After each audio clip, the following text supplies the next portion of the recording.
And this is the another one.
So guys, hindi ko alam bakit ko laging tinatanggal tong white nito sa egg pag mag-scramble ako or magluluto, anything.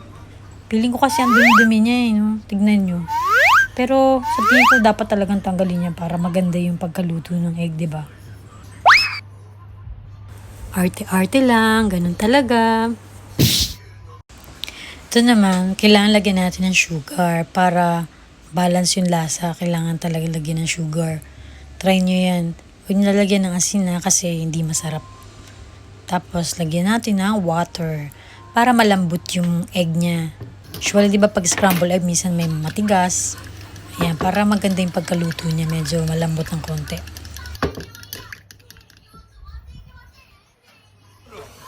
Pika-pi, Pikachu, Pika-Pika-Pikachu, Pika-Pika-Pikachu, Pika-Pika-Pikachu, Pika-Pika-Pikachu. Palmas arriba, palmas arriba. Pikachu. Tapos magpakulo tayo ng water hanggang sa klok-klok-klok ulit para may lagay natin yung yung ramen, yung men niya. Ayan. Kailangan natin ilagay lahat para isang lutuan lang.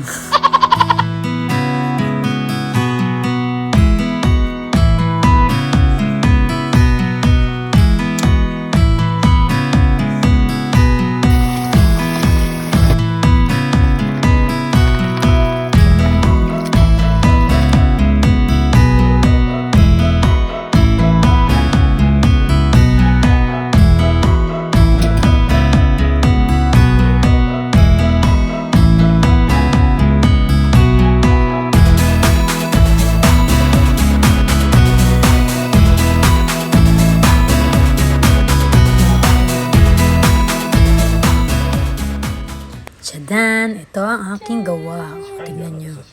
Ganda ba? Pwede na ba? First time ko lang gumawa niya.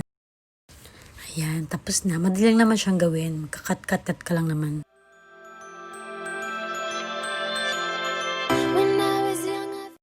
And this is the another one.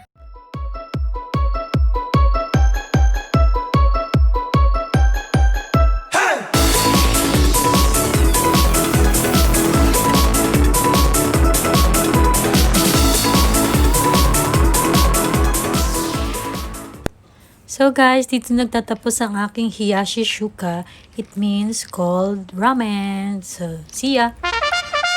Thank you for watching. Please don't forget to like, share, subscribe, and click the button para update kayo lagi. Bye-bye!